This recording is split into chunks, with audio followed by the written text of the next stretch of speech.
to A Well-Designed Business. My name is LuAnn and I'm so glad you found this podcast. Together with my husband Vince and our partner Bill, we have grown our company WindowWorks from the ground up. So I know and I understand the challenges you face in running your interior design business. I also know that your talent alone isn't enough to ensure your success. So on this podcast, we talk about strategies and practical steps to help you grow your business. But make no mistake about it, we have our share of fun here too, mixed in with those aha moments that I love so much. This isn't fluff. Nobody has time for that. Whether you are a new interior designer or a seasoned designer, I am here to help you create and to manage the kind of interior design firm that you dream of. It's straight talk and it's action. Are you ready? Let's get started. Hi, welcome to another episode of A Well-Designed Business. It's WTF, Window Treatment Friday, and I am joined by my friend Vita, who is the owner of Vitalia Inc., which is window treatments for interior designers. If you are in the Metro Philadelphia area, this is your go-to resource for this. Hi, Vita. How are you? Hey, LuAnn. I'm great today. How are you doing? I'm great. I'm so excited to be doing this with you again. Of course, we're getting outstanding feedback. That's so exciting. Who knew there was such a burning need to find out about window treatments? I know. It's kind of crazy. Now, when I tell people that I do window treatments for a living, they just kind of look at me funny. And then when I tell them that I don't do it for consumers, I actually do it for interior designers, which is like an even smaller niche of a niche industry as it is. I mean, they really look at me like crazy. I know. It's nuts. So, but we are continuing our conversation from episode number 462. So you don't have to listen to that one first before listening to this one, but they are a pair. So we are talking about window treatment services, which model is right for you. And in that episode 462, Vita, recap for us a little bit about what we went over and then tell us what we're going to cover today. Absolutely. So we had introduced two different business models by which the interior designers can run their portion of the window treatment business, or rather their portion of the interior design business, which is the window treatment services. And we got really into the nitty-gritties into the nitty-gritty details of the do-it-yourself business model. And the way that we define the do-it-yourself business model is that when the interior designer takes full responsibility for designing the treatment, measuring the treatment, ordering the components of that treatment, communicating all the specifics of it to the workroom, making sure it's done right, communicating to the customer about the progress and everything that's happening with the order, scheduling the installation, installing, and dealing with any issues afterwards. So that designer takes full credit for a job well done, takes full responsibility, also takes care of any kind of issues and problems afterwards. So the good and the bad and the ugly and everything in between, it's all hers or his. Yes, and it's basically having a window treatment business within your interior design business. I mean, that's in a nutshell what it is. You are setting up your accounts directly, just the way WindowWorks and Vitalia Inc. sets up their accounts with all of the different hard treatment places, the fabric vendors, everything. And it's exactly that. It's having a business within a business, which we both know designers that do this. So it is a viable business model if you have the energy, expertise, and the willpower and the grit to do it. Let's just be serious, because the you're grit already is a good word. Yes, yeah, definitely because you're the grit. already running a whole interior design business. So it's not that it's rocket science. What it is that we do, but it is not a small undertaking either. So that's awesome. So that is episode 462. Today we're going to talk about the DoneForYou model, right? That's what you're calling this one, the DoneForYou. I'm calling it the DoneForYou model, right?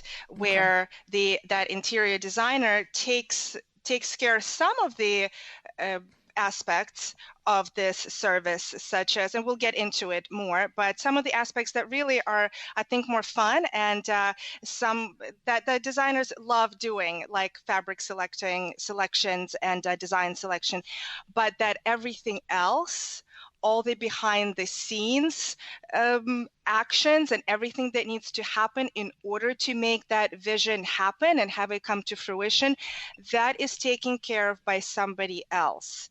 And that somebody else, I call that person a window treatment specialist. Agreed. I love it. Okay, so this is partnering with a window treatment specialist. And, to my way of thinking, to me, it's like partnering with a cabinet maker or even a painter. You're going to do the top level stuff. The design is going to be yours. The vision is going to be yours. The selection of, the products and the things that go into creating it are going to be yours. But if you need a little help in coming up with those things, because maybe there's technical obstacles and so forth, that professional is helping you, whether it's a kitchen cabinet design or painting or window treatments. But then the execution is left completely to the window treatment specialist, like it would be to the cabinet maker and the painter and everybody else. So that's the model that we're talking about, that you are still the primary creator of the vision and the plan, but you are working with a professional who's then going to take the ball and the idea and get it done for you. Right. And to your point, LuAnn, in addition to that person taking the ball and running with it, that person is also present at the beginning stages as well. So even though the designer has the vision and just has a certain aesthetic in mind for the project, she or he can really rely on this partner to be there during those initial stages to help, not necessarily with the fabric selection and the color, and even though we can do that too, but more so feel the support in terms of, can it be even executed? I have a certain vision, but I don't want to go down that route if there's no way to make it happen. Or conversely, one may say, I have this vision for this project, how can we make it happen? And so it really, even in the very beginning stages, it becomes a very tight partnership. And in my experience, that's when the projects become really successful, when that partnership is started from at the very beginning stages of the project, when that window treatment specialist is brought in the very beginning to be part of those design conversations, so that it all becomes very cohesive and ultimately beautiful at the very end. Yeah, no, I agree. That's step one, that, that when the designer is coming up with their strategy for the designs and the applications of the window treatments for the client, it's, if you can visualize it, if you don't bring your window treatment specialist in from the beginning conversations, you may stand there and come up with this beautiful plan and blah, blah, blah. And now you have us come in after the fact and tell us what you've figured that you want to do here. And maybe there's obstacles and there's reasons why it can't happen. And now you've got to backtrack with your client and say, oh, never mind, when maybe you've already gotten them all excited about an avenue or a path that you wanted to take them down. So yes, at this stage and with this model, the window treatment specialist is fully expecting that you're going to call us in before you have the check and the deposit for the project, that we are part of coming up with the whole thing. And then, this way you have good advice all the way through, right? Right. And I think we should not overlook the fact that both you and I run businesses that are part of this model. Yes. Right. Right. Just kind of stating the obvious here. And I'm hoping that the passion that comes through in our voice and the knowledge of the intricacies of it is because we've been doing it day in and day out for many years. Right. And so when we're on this step one, Vita, with a design partner, I'll speak for myself. I know there are different types of appointments that it could be. It could be, hey, Window Works, come on out here. This is exactly what I want to do. I want panels on these windows. I want Roman shades on these windows. I want, shutters on these windows. I take a look around. It all works. I don't have any objections. I think it's a great idea. It's a great plan. I start to measure while the designer is chit-chatting with the client possibly. Or if the client's not present, the designer is taking their own measurements and, checking other things. The other scenario happens where it's all of that is the case. And I say, yeah, but this isn't a great window for a shutter. And here are some of the obstacles and some of the problems that I have in my mind with a shutter. Let me explain them to you. And if these are non-entities for you, they're not big deals, then great. Let's go ahead. Or, maybe they become, oh, I didn't know that. I didn't understand that. I'm not going to be happy with that. And that's going to conflict with what I know was a criteria for my client, which was XYZ. What do you suggest? And then our role there is that collaborator, is to say, not a great fit, but here's some ideas, right? That's right. That's exactly right. And what you're referring to, really, if I were to put kind of a label on it, is that we are part of the discussion that is devising the strategy for the window treatments and what kind of function those window treatments perform in the room. And so the sooner we become part of that strategy meeting, the better it is for the designer itself and ultimately for the project. And so if I were to continue using your shutter example, if it happened once, it must have happened 10 times, where I would come into an appointment and the designer says, Mrs. Smith loves shutters. We're going to do shutters. It's going to be terrific. It's going to be great. And I say, great. I love shutters too. Terrific. And then Mrs. Smith goes, and I love my view. I have this beautiful view, and I have a bank of these 4 windows, and it looks out on a lake, and I just love seeing the open expanses of the windows and the beautiful views out there. And I look at her and I say, wow, I love your view too, but guess what?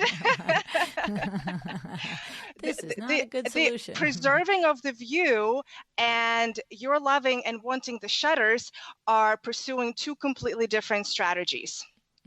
Right. And there's something very important to make clear at this point, is that I know I'll speak for both you and I, because I can't speak for every window treatment professional. But what I know about both of us is, in this moment, it's not about us looking like I know everything and designer Sally Smith, how could you even suggest or okay a shutter when, Mrs. Jones wants to see her view. This is a moment where I know that we're both considerate and we're tactful, and there is a way to make sure that the designer remains the leader in this position, but that we educate and help them understand, that this may or may not be ultimately the best solution. And there's several different ways to go about that. But the point is that is always our goal. Like the designer Sally Smith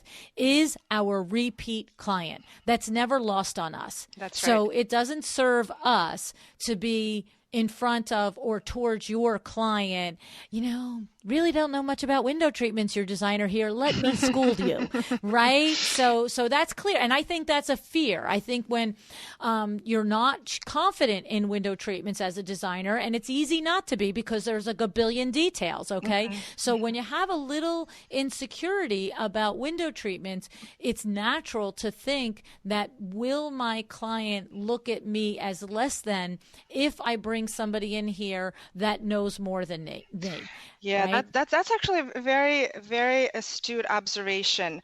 And I suppose it goes to making sure that any partner that you select, whether it be your tile guy, your painter, your cabinet maker, your window treatment professional, anybody you select to be part of your team, that person has good communication skills and professional way of expressing themselves. Exactly right. And then the other way of looking at it is we sometimes we're in situations where someone simply expresses, whether it be the designer or the end client, the type and style and aesthetic of the treatment they want, but they don't know how to arrive at it. And so therefore, we can be very helpful in asking all of the right questions so that we ultimately understand what the function that we need out of it. Will it serve the design aesthetic that they're going after? Because just because we achieve the design aesthetic doesn't mean that we have served the functional aspect of the window treatment. And I know that we take that very seriously, because it's not just about the pretty. The window treatments are tens of thousands of dollars, and we need to know, at least I'll speak for me, I will ask a lot of questions to make sure that the designer isn't in a situation where they deliver a window treatment that looks beautiful, but their client will come back to them and say, it doesn't keep out enough light, or it keeps out too much light, or it blocks too much view, or it doesn't block enough view, yada, yada, yada. I'm not going to let that designer negate that part or marginalize that part. I'm going to make sure that we get all of the needs uncovered. And it's hard to know what those needs are if you're not that schooled in window treatments, is my point. It's hard to know what kind of questions to ask in order to uncover all of those needs, is my point. Absolutely. And it kind of goes back, I think, to what we were saying in the earlier episodes, and that is, you don't know what you don't know. Right. You know, if you don't know that a certain lining doesn't block out enough light, you don't know to ask enough questions about their need or their desire for sleeping in the morning. Right, exactly. Or if you don't know that a shutter has an inch or an inch and a half or 2-inch frames, you don't know that it's going to block out a lot of light. Or a lot of view, light and view mostly. Right. So it goes back to the in-depth knowledge of the product itself, and also having the experience for having installed it and knowing how something behaves. Exactly. Okay. So this is all part of devising the strategy. And then actually there's a third little option there. So the first option was everything that the designer imagined for the space is totally appropriate, both from a function and aesthetic standpoint. There's no obstacles. The second is an idea or a wish that they had for the space from a design standpoint might not satisfy the functional aesthetic. And the third option in that whole strategy session is maybe a designer is simply stumped. Maybe it's some crazy trapezoid windows, transom windows, or any other, or windows in the same room of varying sizes, starting at crazy heights, because the window plan has been designed to make the outside of the house look amazing, and nobody cares about the inside of the house. Yeah, right? We run into that all the time, don't we? Yes. And so sometimes, that's the third thing that is very helpful in that strategy session, and why it's so helpful to have the window treatment specialist present for that, because sometimes it's just like, what? It's just WTF. Like, what are we doing here? And then I turn around and I'm like, what are you looking at me for now? I didn't architect the house. I didn't put this vent right under the window where a drapery panel is supposed to be. That's it. It's like, okay, the buck stops with me. So I got to figure it out. shallow that nothing will fit inside without there being a huge light gap. I did not do that. Exactly. But it does, it is ultimately our job. That's how I look at it. It's my job at that moment to really brainstorm with the combination of the aesthetic that I know you're going after, but brainstorm to what technically can be done. Exactly. Yeah. Exactly. Yeah. Yep. Okay. Agreed. Okay, good. All righty. So now we actually, next thing is we actually come up with the design, right? Yep, that would be step number 2, where the designer is still involved. And that is actually the step that I think most designers enjoy the most. And that's probably arguably the most fun step. And that is, what is the design of the treatment? Are we doing Roman shades? Are we doing panels? And then selecting the fabric and should we apply the trim this way vertically, or should it go all the way around, or just looking at different styles and different possibilities and dreaming it up and designing it up. I mean, isn't that what a lot of design is all about? That truly is a lot of fun. And even as I'm saying it, it kind of brings the smile on my face. Wait and I'm see dreaming. if you see that, hear that smile in mine. Let's see, try it. No. No. So the thing is, what we're saying is, in the first step, in the strategy might be simply that we're doing a valance and panels, or we're doing panels and a Roman. But design in the second step is, what kind of valance? Is it a cornice? Is it a kick pleat? Does it have trim on it? Does it have contrasting trim? Does it have welting? This is what you mean by the actual design. We have designed the function and aesthetic part, and now we're designing the actual treatments themselves. What kind of pleats will they be? What kind of, where does, as you said, the trim get placed, and so forth like that. And we're still can be involved in this process. We don't have to be involved in this process, but it's good if we are, because there are still technical things that could arise at this point. I know you've been in this situation also. I've sometimes had a designer present to me a fabric that they want to use on drapery panels, and when I handle the fabric and I see the kind of hand and the weave that the fabric has, I might say to them, well, understand, we were mentioning earlier, your clients seem to want a very tailored look with the panels all falling down nicely and behaving. This fabric isn't going to behave. I expect this fabric to billow out at the bottom more like a skirt does. So either give up, those nice formed pleats, or give up the fabric, right? This is where we still can be involved, right? Very, very much so. And, I'm on various Facebook, private Facebook pages, groups rather, I should say, and there's one for workrooms and soft furnishing experts. And, there's just quite a lot of comments where the feedback is from the workrooms saying that I have this fabric and it's not quite drapery type of fabric, but the designer really, really wants me to make up two drapery panels, and I just have this feeling that it's not going to hang right. And I feel really bad for those workrooms. I mean, clearly they were not involved in this, either the strategy step or the coming up with the actual design step, where they would have given the opportunity to give their feedback to the fabric. So it's a real concern, you guys.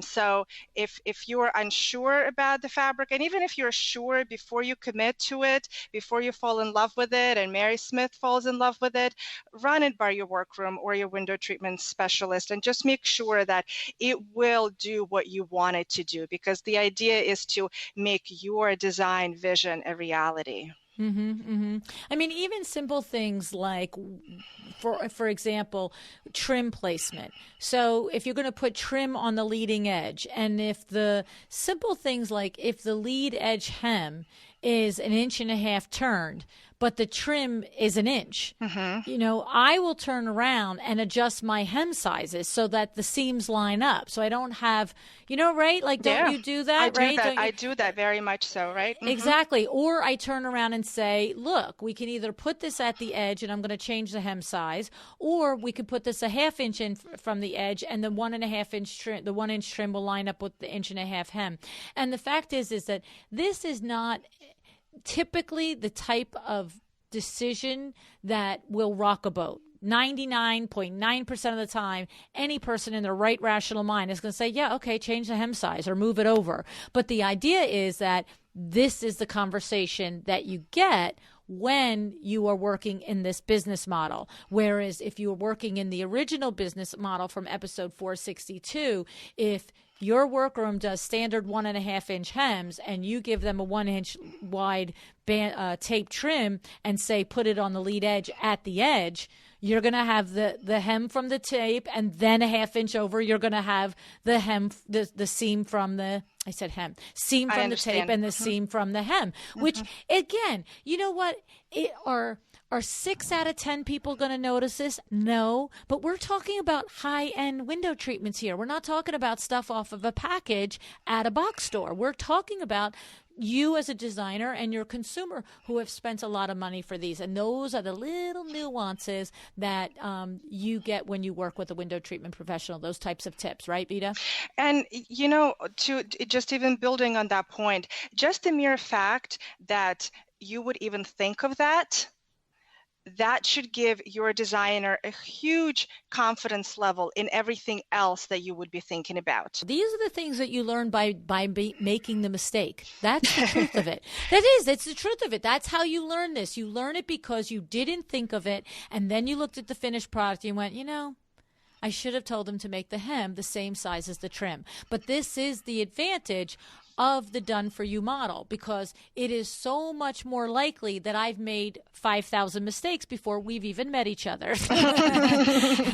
And I've got them all lodged in my brain. How do you say this? You only become an expert by making all the mistakes? I'm botching it up, but something like that, right? That's it. It's an expert is a person who's made every mistake in their field. That's right. That's right. That's right. The saying. And I proudly call myself a window treatment expert. The graveyard is filled with mistakes. So really, the bottom line here is at this step 2, where we're coming up with an actual design, there's definitely a role for the designer and there is a role for the window treatment specialist. Whereas the designer has the vision of the style, she picks the fabrics, trims, finishes, things of that nature. The window treatment specialist is responsible for providing product-specific knowledge. Exactly. You leave it to the professionals. So, and so that's where we're at now, right? So step 3 is write a work order, pay for it, and we take it to, across the, to the finish line, right? Really, that's where the window treatment specialist goes to work. Right. My designers oftentimes prefer to order their fabric, and that's terrific. They have their accounts, and they ship their fabrics to us, and the trims most likely as well. They also often use our library too, in case they can't find something or in case they don't have their own libraries. But aside from that, everything else we take care of. And we went into a lot of specifics and details about what actually goes into that whole process in the last episode. But essentially, it's from taking measurements to making sure we pay attention to any kind of circumstances or obstructions to consider, to detailing the estimate, to specifying the yardage, to go through iterations of the estimate. Hey, let's not overlook that. That's my favorite part. That can go for hours and hours and days, right. Weeks and months. Yeah. A placing of the hardware orders or any kind of additional supplies that need to be part of that order.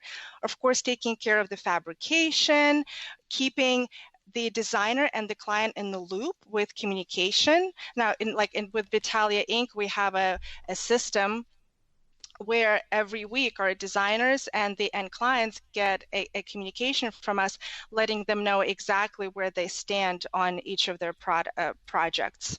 That's an interesting detail there, Vita. I heard you say that when we were at the Design Trade Resource Showroom with Stout Fabrics recently. Mm-hmm.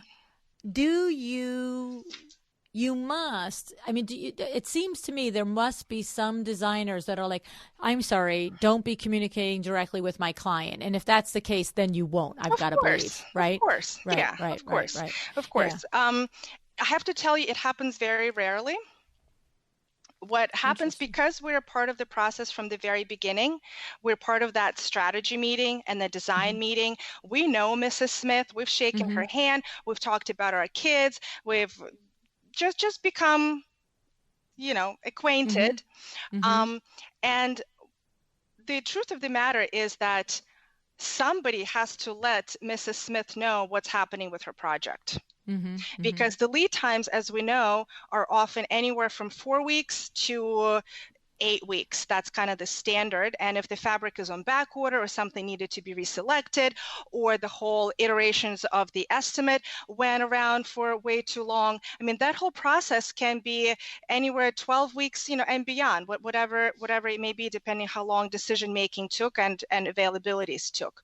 So when it's my belief, and I'm sure designers would agree, when somebody spends thousands of dollars with you on the project, I think it is our responsibility to let them know where their project stands. Okay. And so that role can either be taken by the designer. We choose to take that role onto ourselves. And so that's another way how we become a valued partner to our designers, so that they don't have to come to us and say, hey, where do we stand on this? Did you get the fabric? Did you get the trim? What about the hardware? What about the batons? What about the finials? Is it getting fabricated? When are you getting it installed? What's happening with installation? She's not available that Thursday. Hey, can we do that Friday? Nope, that's not working either. Can we do that? And it goes back and forth and all sorts of emails, and it becomes a big mess. But somebody has to let Mrs. Smith know and keep her in the loop. So we take that responsibility. We copy the designer, of course, but every week we say, Mrs. Smith, we received your fabric. Have a great day. Have a great week. And then the following week we can say, we received your trim. We're looking forward to fabricating your treatment. It's something very short. We don't write War and Peace about it. So I have to just say, I'm just going to play devil's advocate here. That's what we do best, LuAnn. Right. And the thing is that, you know what, this just goes to show you how many different ways your business can be run, whether it's an interior design business or a window treatment business. Because the reality is that I know that there are times and situations when a designer finds that he or she has taken the deposit to start a project, but maybe that week or the following week didn't get to place the orders for the fabrics or didn't execute the PO to me.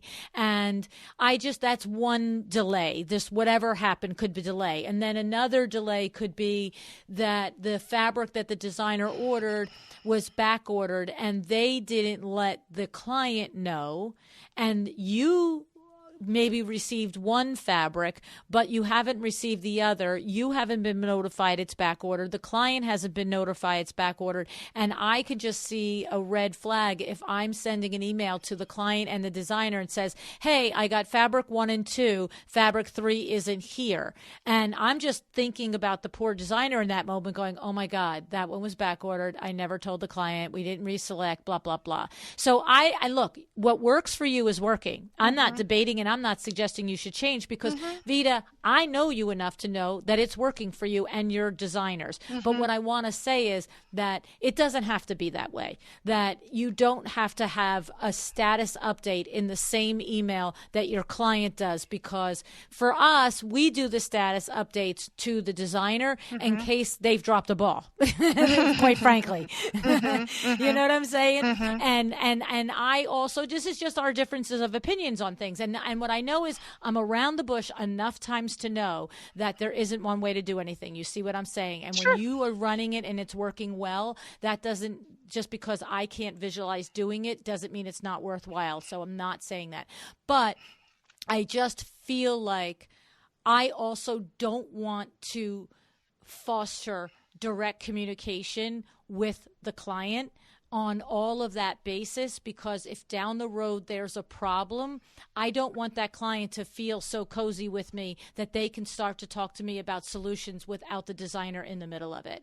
So and I know and that's very, very valid, LuAnn.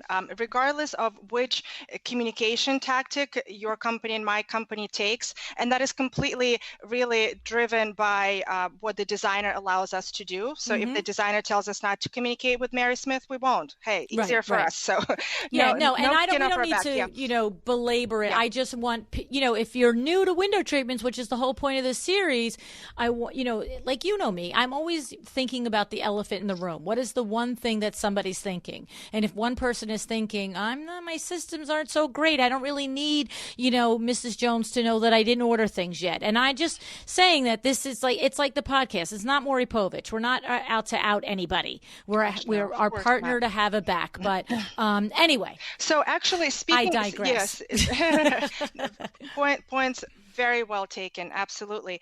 And speaking of being a good partner who wouldn't let their designer fail, the one system that we've instituted here at Vitalia Inc. is actually a very robust project management system. It's based on this app called Airtable. And the reason it's great is because it's web-based, it's shareable, and it's visually attractive. And essentially what it does, it outlines every major phase of the project. And we have 1, 2, 3, 4, 5, 6, 7, 8, 9, 10 phases of the project, starting with the measure, onto the estimate, onto the deposit, onto the expediting, onto the install, balance, and so forth. And then within expediting, and that's a familiar term for a lot of designers, that's when you order things and make things happen and move them from point A to point B to point K to point Z. So I actually counted them up. Within expediting, we have 40 different steps to choose from. Essentially, it's a drop-down menu. They're not mutually exclusive, and we pick all the steps that are pertinent to that order. So for example, if we have a pair of draperies, we would pick a step that would say, that would read fabric to be ordered, or it would say fabric to be ordered by designer. Then it would say fabric to be received, trim to be ordered, trim to be received, or it would say trim to be ordered by designer. The same thing would say, it would say for hardware, and then, like I said, 40 different potential items that could be associated with that order. And so what happens is, because this is a web-based and a shareable type of project management system, every Monday we send an email, a status email to our designers. But instead of spelling out in an email at which stage each project is at, we just give them a link, and they follow that link onto Airtable. And they can see that Mary Smith's fabrics are sitting in the fabric to be ordered by designer phase. Wow. Right. So chances are, if she didn't order it last week when she got the deposit, she will know as of Monday, oh crap, I better get on it. That's amazing. This is like, sounds like my DOMA Studio, you know, that's specific for interior designers. So Airtable is not specific to window treatments, is it? Is it, did you personalize? Like, how did, what, my God, I'm like, I need some Airtable in my life. Yeah, I think Kimberly and I need to definitely do a best business practices exchange. Yes, definitely. That's amazing. I'm in awe. That's incredible. I didn't mean to go there, but okay. Yeah, no, good for you. I think, well, because you know what's interesting is because this is a valuable conversation. It's an offshoot, but the truth is that, you know, you do have my DOMA Studio as an interior designer to run your projects. And, you know, I don't know if anybody tunes out when I say every single week on a show, hey, it saves you time. It makes your team more efficient, you know, blah, blah, blah. But this is why I love my DOMA, because as a window treatment person, I can communicate with my designer within the platform. That was the number one attractor to me when I met Sarah Daniele and she told me about my DOMA Studio. And if I had a nickel for every time I said to her, can you make this work for window treatment people? Right? And so the thing is, it never occurred to me to take, like, I use Asana with my team for the podcast, but I mean, hello, writing on the wall, missing the obvious. It never occurred to me to take a platform like Asana or Airtable to the WindowWorks team. This is where, 40 years later, we're doing things the way we do them, and they're great ways to do them. But hello, 2019, LuAnn. No, for sure. There's a lot of value, and I think about it all the time. And even though I, consider myself, somewhat buttoned up in terms of systems, but I still have these thoughts and think that it would be a lot of value if I were to invite somebody, an outsider, into my business as a consultant for a day or 2 days, a week, I don't know, however long it takes. And I want that person to shoot holes in what I'm doing. Right, like exactly. That's like my next level dream. Wow, amazing, Vita. So now you all know why I love Vita. I'm serious. Learn something every day. Geek that I am.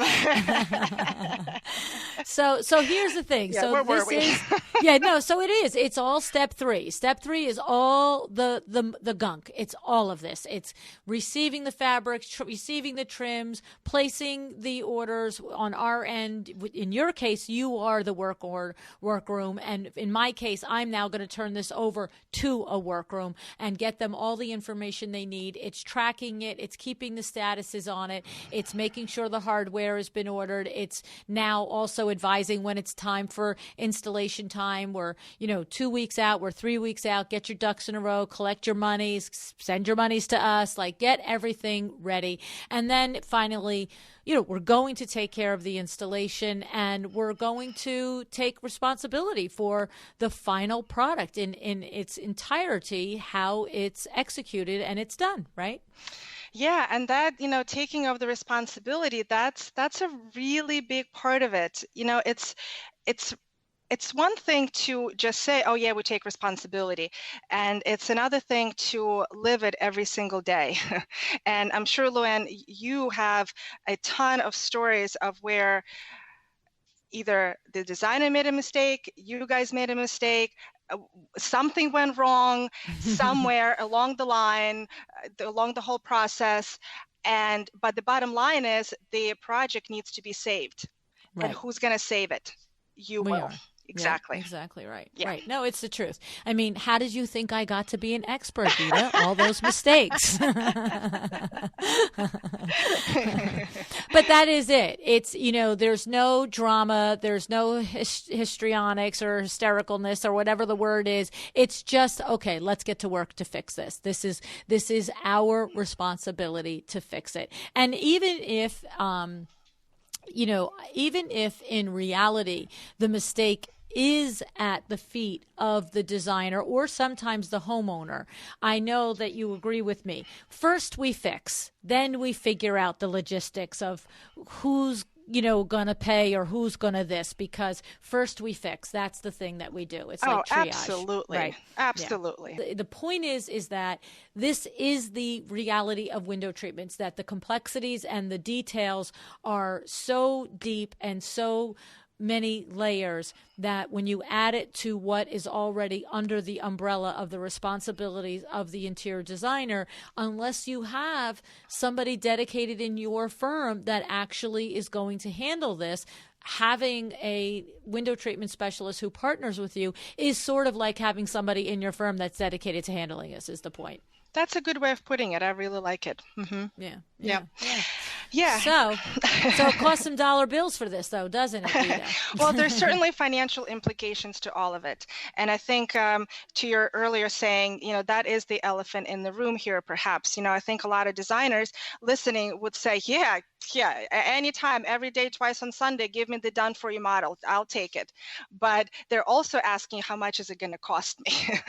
Right. It's going to cost premium? A lot. No, I mean, look, you know what? The simple truth is this is no different. It's not good. I'm kidding. You hear me. I'm kidding. There's value in what we do and the others around the country that like us do this. Okay. And I have my friend Natalie in Australia that does it for her designers there. Okay. So the reality is that we're giving a tremendous value. And yes, it is expensive to do, but I don't think overly expensive for the value you get. And when you think about your own conversations with your own clients, if a client says to you, well, I mean, it's just a sofa, 2 chairs, 2 end tables, 2 lamps, a rug, and a paint color. I could do that myself. Why are you charging me $5,000 for a design plan? What do you say in your brain? You go ahead. You know what I mean? Go ahead. What size is the sofa? What scale? Can the sofa fit in the elevator in your apartment building? What kind of lighting should it be? Should the sofa sit on the rug, off the rug? Should it include the table? Should it not include the tables? The reality is that every single commodity, every single business, every single service out there, there's probably a way that it could be stripped down and executed without the professional involved. But what happens when you have the professional involved? It gets done better, more efficiently, at a higher level, with greater expectation of better results, but it costs you money to do it. That's just the exchange for the value. It's as simple as that. As window treatment professionals, we understand our value. We take very seriously our relationship with you, to partner with you, to help you make window treatments a profitable center of revenue for your interior design firm.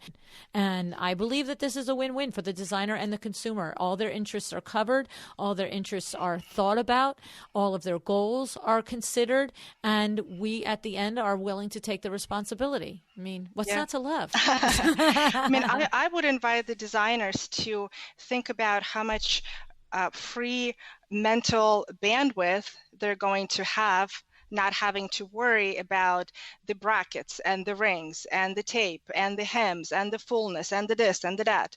How much less physical and mental stress they will experience, and not having those, I call them the 2 a.m. pings the night before the installation. Right. You know, when you wake up like, oh my God, do I have enough rings? Right. No, it's true. Yeah. Or you even remember you need rings. Right. And there's back to that. Yeah. And how actually great it is to feel supported and don't feel so alone, and to have that partner with you whose sole job and purpose is to build you up. And how it truly does produce a better design result for the client. And I know ultimately that's what all of us want, a better result for the client. At the end of the day, designers listening, which model is right for you? Right. Is it the do-it-yourself, or is it the done-for-you? And to LuAnn's point, we're not here to force you into any one model. We're not here to make you do anything. We're only here to present you the facts of one and the other. And I have a feeling that you probably already know in your gut what's right for you. Right. But in case you don't yet, think of this criteria. How much time are you willing to invest in learning? How much money are you willing to invest in mistakes? And how much stress are you willing to endure? Right. So those are your questions. That's it. I love it. And I just want to also say, I always mention it during these episodes, that if you are an interior designer that is looking for a window treatment partner, your resources are excitingwindows.com. So whether you are interested in joining Exciting Windows is a secondary issue. You can reach out to excitingwindows.com and ask for a window treatment professional in your area. You also have the WCAA, the Window Coverings Association of America. You can join that. You can, it's a nominal fee to join. You can be part of the monthly meetings, get to know window treatment professionals in a very non-aggressive way, and or just reach out to the WCAA and also ask for a window treatment professional in your area. And of course, we have the IWCE, the International Window Covering Expo, where we hope that you'll join us this March 2020 in Charlotte, where you'll meet myself and Vita. Michelle Williams will be there. My husband Vin will be there. Tons and tons of window treatment professionals will be there giving seminars and workshops and just hanging out and getting to know each other. And lastly, you have Window Fashion Vision magazine, where you can get tips every single month on window treatments and on product knowledge, and find resources for workrooms and all types of other resources related to window treatments. And you can get that magazine. It's free to the industry. You can go to subnow, subnow.com/LuAnn. All righty. Yay. So, Vita has volunteered to take your questions.